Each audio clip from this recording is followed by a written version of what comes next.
Hi, how are you doing today? Oh, really? Well, there's no need to worry.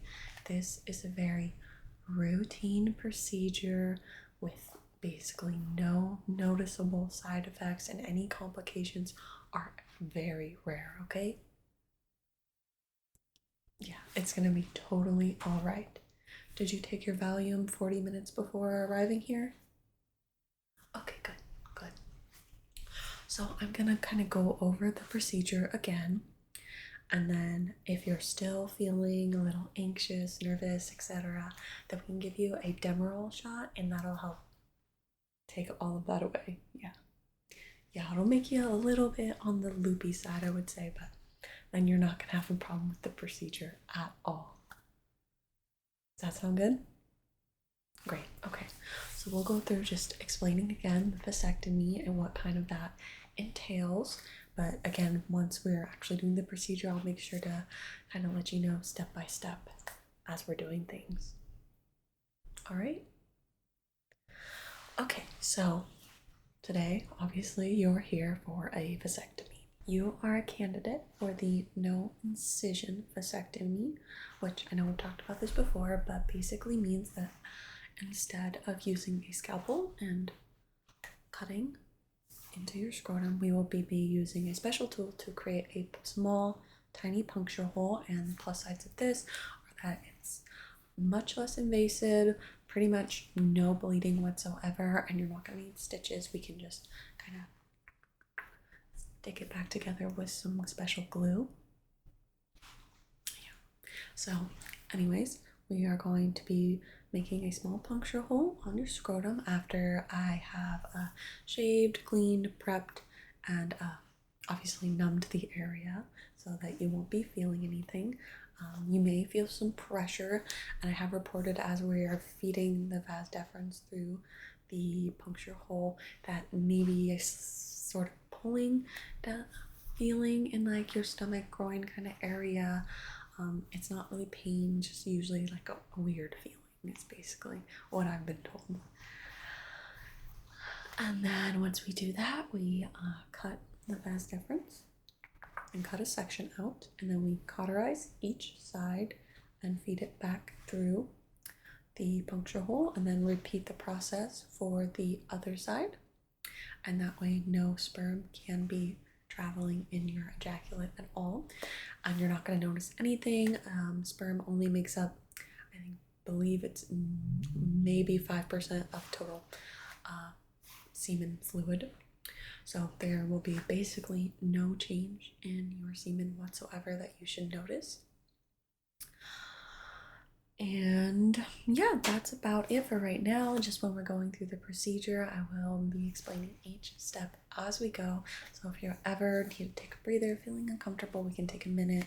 Or, if you need me to explain something a little more what I'm doing, we can go ahead and do that as well. So how are you feeling now? Good, good. I'm glad that kind of helped clear up your nerves. Again, if you ever need a breather or anything, we can just kind of take our time. We don't need to go very quick with this. So, if you are all ready, I am just going to have you go get into your gown. You'll remove all of your clothing, and when putting on the gown, just make sure that the opening is in the back, and you don't need to tie those little ties, just leave them open. And then you'll just get situated on the table.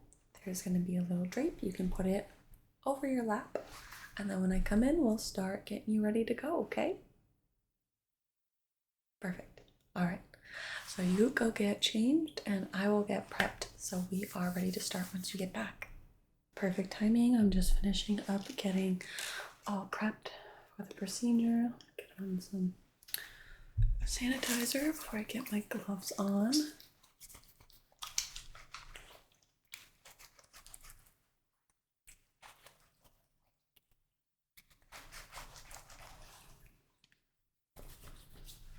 Yeah, on the table like that is perfect. You can just have a seat or lay back. You're going to be laying down anyway, so whatever's more comfortable for you right now. Get my gloves on.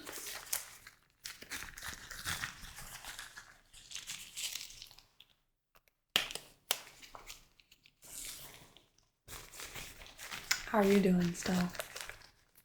Good. Yeah, like I said, this is a very routine procedure. We do this here all the time. There is no need to be worried. Okay, so now, if you can lay back and open your legs, I'm gonna have a look at your scrotum. Okay, yeah, we will need to be shaving the area, so I have this razor. I know it looks a little intimidating, but it is made for dry shaving, okay? I mean, it's not the, I'll be honest, it's not the best feeling, but it is gonna get the job done, okay? So here, let me just shave this little patch.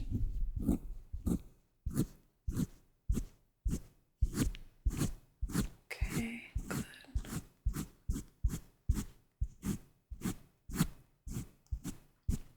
Good. Okay, that is all shaved. And now we are going to sterilize the area. So I'm going to be applying an antiseptic liquid to that fresh shaved patch. It may be a little cold, sorry about that.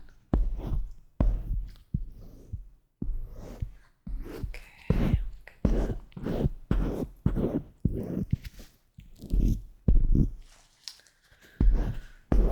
All over to create my sterile feel. Alright.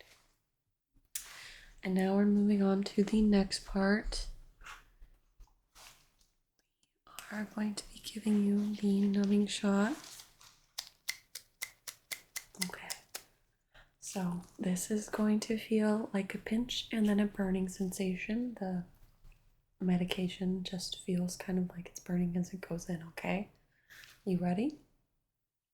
All right.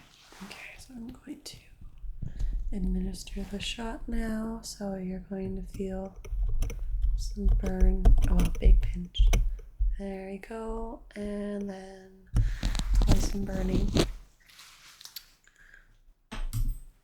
Yeah, that should be the most amount of pain you feel this whole procedure, okay? Everything else is gonna feel basically just like some pressure down there, okay?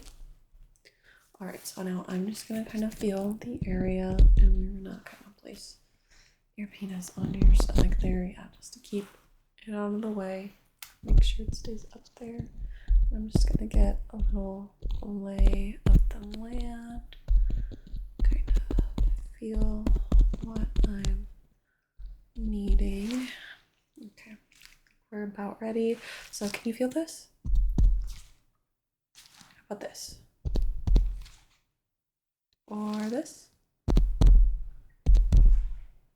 Perfect. Okay, so I am going to get my tools and we are going to make that puncture.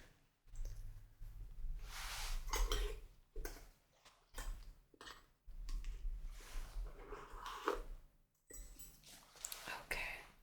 All right, all ready? Okay, you shouldn't feel anything. It's just gonna feel like some pressure.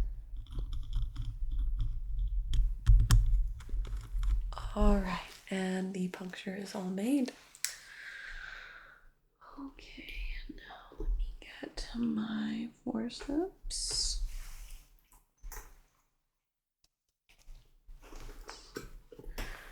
Scissors. Okay, so now we are just going to start by feeding this first vas deferens through the small puncture hole. Okay, you're doing really well. Okay, there we go. I'm gonna kind of clamp it there. Still doing all right? Good. Okay, now I'm just gonna snip one side and then the other. Perfect. Okay, get that out of here. Now we're going to move into cauterizing each Side. Perfect. And then we will feed the vas deferens back down through that puncture hole, and we will start the process over again. There we go. And then we'll find the next one. Go and begin feeding it through. How are you doing? Yeah, you're halfway done. You're doing really well. Okay, there. And again, I'm going to clamp it. There we go. Okay, and it's been fed through just enough so that I can snip it on this side. And then this side. Perfect. Remove that over here. And now we will just cauterize each side. Get them right there. Okay, good. Good. Yeah, I know the smell can be a little weird, but it's just for a moment. Okay. Those are nice and cauterized, looking good. Let's just leave those back into our puncture there. Good. Now I'm going to take our glue here and we are just gonna seal you up. Yeah, it is such a small hole, like I said, barely any bleeding at all, basically negligible, any kind of bleeding. So the point that where some doctors will use glue, some will determine that the hole is small enough it'll just heal on its own, but I always like to use a little bit of glue.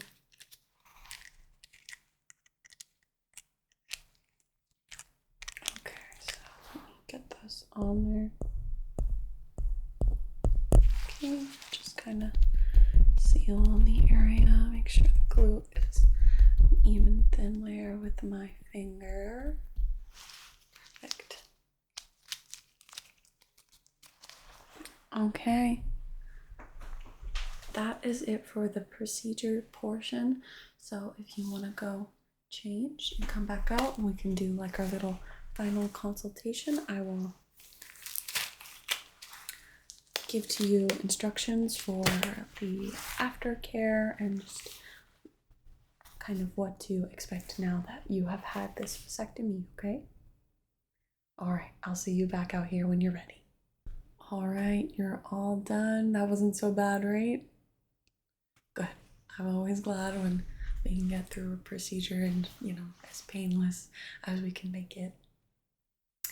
So now that we are finished, I'm going to want you to be taking it easy for the rest of the day and the next 24 hours, okay?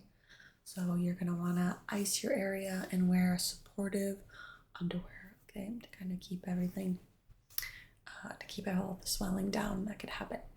There shouldn't be too much at all, but if you do notice prolonged swelling, then you're gonna wanna give us a call, okay? So like I said, you are going to want to ice the area, and you are going to want to refrain from any heavy physical activity, any sports for about a week. You are also, I'm going to recommend that you don't have any kind of sexual activity, no ejaculation for a week as well. If you do, you may notice some bleeding in your semen, and that is normal for this first period. If you notice it further on, then there may be some complications from the procedure, but again, it is very rare, but something to note and look out for. It's also important to note that just because we did this procedure today does not mean that there's no sperm in your semen right now. It usually takes about a month or so for it to clear. So what we're going to do is have you come in at least once, if not twice, to test your semen to confirm whether or not there's still sperm there. And then once you get the A-OK for that, then you wouldn't technically need any other forms of birth control. But it's also important to note that, you can still contract STIs or pass them along, either or vice versa. So it is still important to use a condom if you are having new partners, etc. I mean, I know you are married with children, so maybe not a problem there, but I always like to remind people just in case. All right, so I think that's all I have for you. Do you have any questions for me? Yeah, I would say again, just wear like supportive, kind of not like tight underwear, but definitely more yeah, not any loose like boxers. I would wear that definitely for the first week as well. It's gonna help keep everything up where it needs to be, and it'll be supportive and help counteract any swelling that there may be, and any the less movement in that area, honestly, the better. You don't need any special. No, I would say just make sure that in the shower you are washing with a mild soap in that area, and that's it. You don't need anything with any scents or colors, chemicals, whatever. Yeah, just a very mild soap. And just kind of keep it clean and dry. So you're not going to have any stitches, so that's nothing to worry about. It's just sealed with glue. Yeah, so it'll heal all on its own, but if you do notice the area becoming hot or painful or any pus or anything like that in the area, then you are going to want to give us a call and probably come in to get that checked out, because that could be an infection. Now, it's different than like the scalpel treatment where you got actual incisions, so it is much less risky in regards to infection, but it doesn't mean that it cannot not happen. So it is still a good idea to keep that area clean, dry. Yeah, good questions. Anything else? No? Okay. Well, if that's all you have for me, then I think we're all done. You can go on your way. Yeah, so I would just say as you're leaving, just schedule the testing appointment with the receptionist. You won't need to come in and see me. We'll just call you with the results. And depending on those results, if there's still sperm in your semen, then we will do another follow-up testing in the next few weeks as well, okay? All right, it was a pleasure. You take it easy. Have a good rest of your day. Bye-bye.